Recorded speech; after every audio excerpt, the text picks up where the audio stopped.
اور مودی جس کے بارے میں میں کہتا آ رہا ہوں کہ وہ ایک بدقسمتی ہے بھارت کی، اس کا نیم سیکولر چہرہ برباد کر کے رکھ دیا اس شخص نے، لیکن اب عوام کا پریشر اس پر آئے گا۔ عوام سادے ہیں بیچارے، یہاں بھی قومی اور مذہبی جذبات کو ابھار دیا جاتا ہے، نفرت پھیلا دی جاتی ہے، وہاں بھی نفرت پھیلا دی جاتی ہے۔ اب جب پریشر بڑھے گا تو مودی کا کیا جائے گا؟ مودی تو کسی بنکر میں چھپ جائے گا، وہ نہیں مرے گا، ایٹمی جنگ میں بھی نہیں مرے گا، اور نہ یہ مرے گے آپ، مروں گا میں، میری اولاد، آپ کی اولاد۔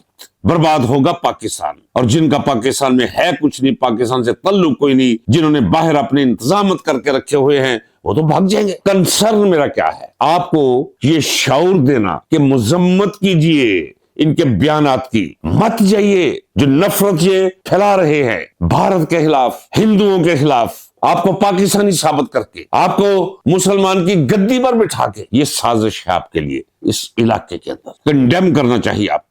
ہاں، بھارت کو چاہیے جتنی جلدی ہو سکے کشمیر کو آزاد کر دے، جو ہضم کیا ہے اسے کرنے کی کوشش کی ہے، جو اس کی حیثیت بنائی ہے اس سے دستکش ہو جائے۔ نہیں بھی ہوگا تو اسے ہونا پڑے گا، میرا ایمان۔ باقی اگر کشمیر نہ ہو تو ہمارا کیا اس کے ساتھ جھگڑا کیا ہے؟ کوئی جھگڑا نہیں ہمارا۔ یہ دونوں طرف کے اپنے معاملات، وہ اپنے عسکری بجٹ کو جائز ثابت کرنے کے لیے نفرت پھیلاتے ہیں، خوف دلواتے ہیں پاکستان سے، اور یہی کچھ پاکستان کی فوج اور خفیہ ایجنسیاں وہ کرتی ہیں۔ وہ بھی کوئی موقع نہیں جانے دیتے کہ جب کہیں نہ کہیں کوئی گڑبڑ نہ کروائے، اور یہ بھی موقع نہیں جانے دیتے۔ آپ کا کیا قصور ہے؟ میرا کیا قصور ہے؟ یہ ایٹمی جنگ ہوگی، میں پہلے کہہ چکا ہوں، ان میں سے کوئی نہیں مرے گا، مرے گا عام آدمی۔ اور امریکہ چاہتا ہے، یاد رکھیے گا، خوشی کے شادیاں بجانے کی کوئی ضرورت نہیں، نہ بگلے بجانے کی ضرورت ہے کہ دیکھیں جی ٹرمپ کہہ رہا ہے پاکستان نے جناب دھول چٹا دی، اور یہ پھر وہی کیسٹ منہ میں لگا لیتے ہیں، یہ شہباز شریف، یہ نواز شریف، یہ سارے ان کے حوالی پٹواری۔ خوف آتا ہے مجھے، انسانوں کے درمیان کسی نام پر بھی کسی جنگ کا میں قائل نہیں ہوں، نہ مذہب کے نام پہ، نہ عقیدے کے نام پہ، نہ فرقے کے نام پہ، نہ قومیت کے نام پہ، نہ علاقے کے نام پہ۔ ہم سب انسان، اس زمین پہ ہمیں انسان بن کر رہنا چاہیے۔ اور یہ تو اتنی واضح سازش ہے، بھارت ایٹمی طاقت، پاکستان ایٹمی طاقت۔ بھارت کیوں خاموش ہے؟ میں بتا دیتا ہوں آپ کو، سچ بتاؤں آپ کو، کہ بھارت ایک ترقی کرتا ہوا ملک ہے، ہمارے پلے ککھ نہیں ہے ناظرین اکرام، ہماری معیشت تباہ برباد۔ جیسے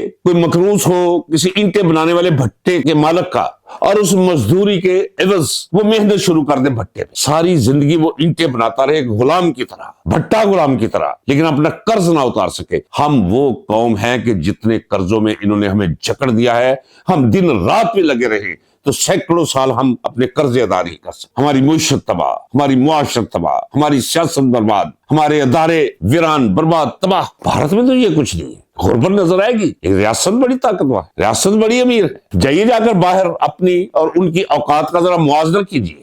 جہاں بھارتی پاسپورٹ سامنے آتا ہے اگلے نیم سلیوٹ کرتے ہیں کہ یار کسی نیشن کا بندہ آیا ہے۔ آپ سبز پاسپورٹ لے کر جائیں، آپ کو سمجھ آ جائے گی آپ کس مقام پر کھڑے ہیں۔ یہ حالت بنا دی ہے آپ کی اشرافی اور آپ کے حکمرانوں نے آپ کی۔ اور اب اگر شہباز شریف کہے دھول چٹا دی ہے، دوبارہ کہے، مقرر کہے دھول چٹا دی ہے، زناٹے دار تھپڑ مارا ہے، قدموں میں گرا لیا ہے، غرور توڑ دیا ہے، تو اگر حملہ ہو گیا تو پھر کیا کرو گے؟ تباہی ہوگی۔ صرف وہ اپنی تباہی سے بچ رہا ہے، ہم تو اپنے ہاتھوں تباہ ہوئے ہوئے۔ وہ تو ہستی بستی ہے، ترقی کرتا ہوا ایک ملک ہے، بین الاقوام اس کی ایک عزت ہے، اس کی معیشت بڑی مضبوط ہے۔ ہماری نسبت ان کے ادارے اگرچہ سیاست میں گڑبڑ ہے لیکن بہت مضبوط ہیں، اس لیے وہ بچتا ہے، اپنے آپ کو بچاتا ہے۔ جس طرح گاؤں کا کوئی عزت دار چودھری کسی لفنگے سے بچتا ہے، اس طرح وہ بچتے رہے ہیں۔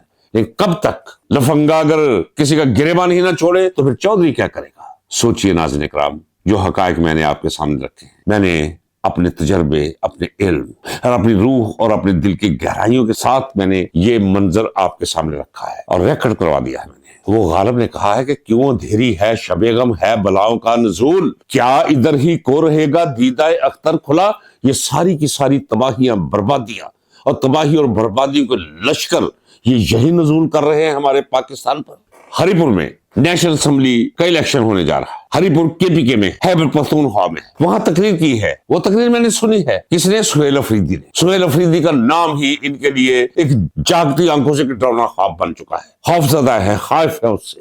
چونکہ وہ بہت زیادہ مقبول ہو چکا ہے، چونکہ پوری کی پوری پشتون قوم اس کے ساتھ کھڑی بلا شرکت غیر کسی سیاسی پارٹی یا مکتبہ فکر کے، اس کے آس پاس کھڑی ہے، اسے اپنا نوجوان ہیرو سمجھتی۔ اس نے کیا کہا ہے وہاں؟ اس نے یہی کہا ہے کہ اگر کسی سے مراد یہ سارے سرکاری افسران، یہ ادارے جنہوں نے پاکستانی عوام کا 2024 فروری کے دن ووٹ لوٹا، ڈکیٹی کی، رخصتی کی، کھلے عام کی، براڈ ڈے رابری کی، ووٹ لوٹے، اس نے درست کہا ہے کہ اگر کسی نے یہاں جرات کرنے کی کوشش کی تو وہ اپنی سلامتی کو خطرے میں پائے گا، وہ ادارہ ہو یا فرد ہو یا ادارے سے وابستہ کوئی شخص ہو۔ تو کیا غلط کہا ہے اس نے؟ درست کہا ہے اس نے۔ اب کیا ہے؟ الیکشن کمیشن نے طلب کر لیا۔ کون سے election commission? Chief election commission. 100 حرام زیادہ اکٹھے کرو تو اکیلا وہ ہے جو اس ملک اور قوم کے ساتھ اس نے کیا ہے۔ ناظرین کرام، بیڑا غرق کر کے رکھ دیا اس نے۔ قاضی فائز عیسیٰ سے اس کا قصور کم نہیں، وہ تو تاریخ اور وقت کے کوڑے دان کی نظر ہو چکا، یہ بھی ہوگا۔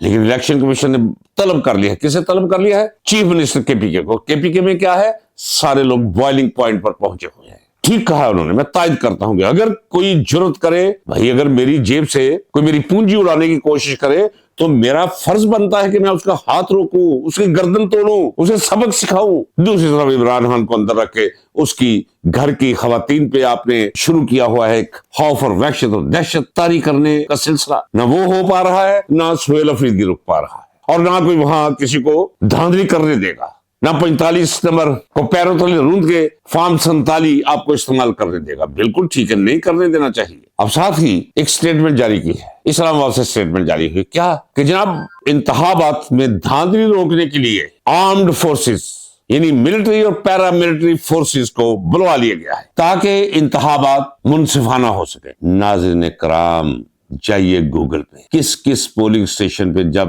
انہیں پتا چلا رات کو 11:15 بجے کے ہمارے تو تختے الٹ گئے، لوگوں نے تو پرچی کے ساتھ انقلاب برپا کر دیا ہے۔ ابھی 25% گنتی ہوئی تھی تو دروازے توڑ کر اندر گھسنا شروع کر دیا اور پستولے نکال کر لوگوں کو ہینڈز اپ کر دیا اور ان سے ڈبے چھین لیے اور اپنی مرضی کے ریزلٹس وہ دیے۔ کے پی کے میں اس کی اجازت نہیں دی جانی چاہیے اور نہیں دی جائے گی۔ یہ ہے انہیں تکلیف، یہ ہے ان کی رسولی۔ اس ساری صورتحال کو جو میں نے ٹرمپ کے بارے میں، یہ تھرڈ کلاس جوکر شہباز شریف کی ہرزہ سرائی اور خرافات کے بارے میں جو بھارت کے خلاف کر اشتعال دلانے کے لیے، اور پھر کے پی کے کی صورتحال وہ میں اکثر آپ کے ساتھ شیئر کرتا رہتا ہوں۔ پاکستان کی صورتحال انتہائی نازک ہے ناظرین کرام۔ آپ کی خاموشی اب گناہ کی سرحدوں کو چھو رہی ہے۔ بولیے کہ یہ آپ کا ملک، آپ کا گھر ہے، کچھ باقی نہیں بچے گا اگر آپ خاموش رہے تو۔ اجازت دیجیے، جب تک مہلت میسر رہی آپ سے ہم کلامی جاری رہے گی۔ اللہ حافظ۔ پاکستان پائندہ باد۔